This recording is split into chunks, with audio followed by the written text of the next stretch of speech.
At Justin Youngblood asks, and there's another guitar player that will probably want the work as well. What do your warm-ups consist of when you first pick up the guitar for the day? That's a good question. That's an excellent question. As I said before, you don't want to get into a rut of practicing and over practicing. So what I do is I just make sure my hands are kind of stretched. You don't want to stretch too much. You know, you want to make sure everything is warmed up, your tendons, your the forearms and everything in there. You know, stand up, stretch out a little bit. Just don't be stagnant. Stretch yourself out like you're going to go into a ball game or something like that. Then you pick your guitar up. Once you start, get a little circulation going, because I notice a lot of people just that they're not, their blood isn't flowing, and so I think it's better for your brain. Then you can sit down or put the guitar around your shoulders. Then warm up with your scales. Go through your scales progressions. Go on, speed it up, speed it up, speed it up, speed it up, speed it up until you're hitting them all. Your picking is perfect, or as perfect as you can get it, and then off to the races. Do you embrace the pentatonic? Because I tell people you got to embrace the pentatonic. What's your scales that you are talking about? I do the pentatonic a lot. I mean, I'm a rock and roll guitar player, blues guitar player, basically a blues guitar player from the, and I'm just I zig off it for a while. I'm not so infatuated with all the insane scales and everything, because it has no place in my music. It really. I mean, I throw stuff in as a change up. But another baseball term. I throw it in, but I'm not. I'm not married to all those scales like some guys are. Modes and stuff like that.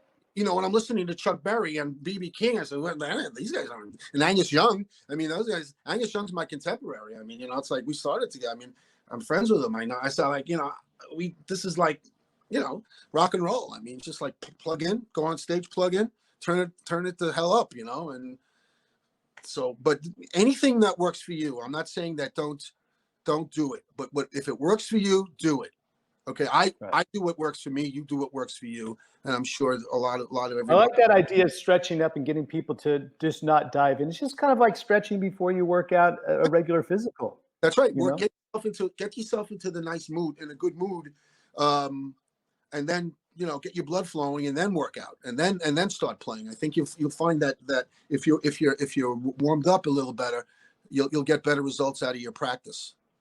You got it. All right. So at Luke Wilkington is asking up the next question now, and I think we might have answered it a little bit, but when did you get into the guitar and why?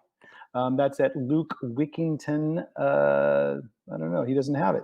Well, but when did you get into the guitar and why? After I gave up violin. In order to meet girls, I mean, to be more attractive, I gave up the violin because I was just a nerd, and then I said, with glasses. I mean, I said, I picked up guitar and started playing, and then the first guitar I got. Here it is, the unveiling. Guitar I got was this one. Wow. SG Custom, and this is triple the one. pickup. Yeah, SG Custom. This is the first real guitar I got. And my father made me take out a bank loan for it, and I bought it from my friend's brother.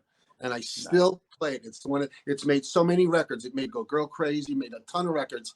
And this is the guitar that made Manowar's first record. I mean, it's made a lot of records, this guitar. And it looks in relatively good condition for being on so many albums. It sounds really good. It's an amazing guitar. And actually, tuned to 440.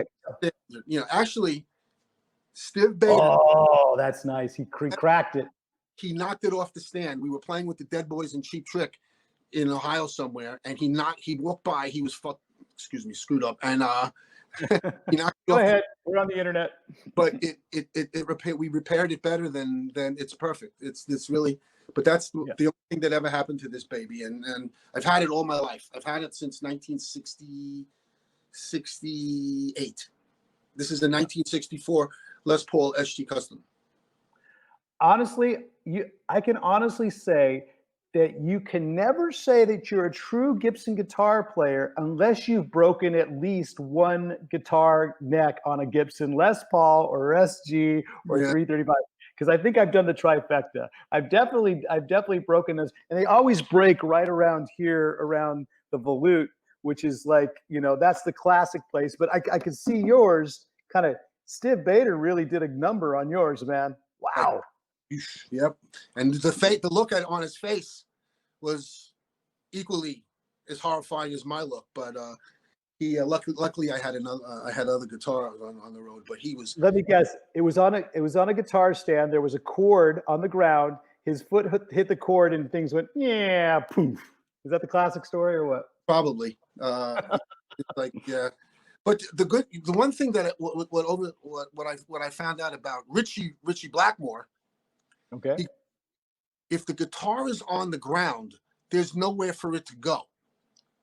So he doesn't use guitar stands. His crew might, but he never uses guitar stands. He just plucks it up against the amp. You know, yeah.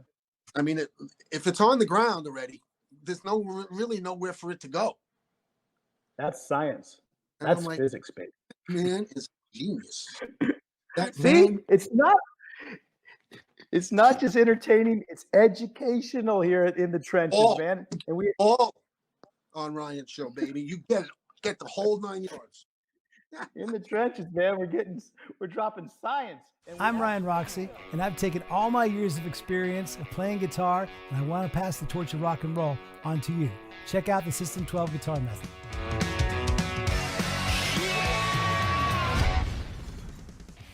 Hello folks, Roxie here. Thanks for watching the video. And if you liked it, hit the subscribe button or one of the videos around me to watch more. If you'd like to, please leave a comment. If you didn't like the video, maybe you'll forget how to type.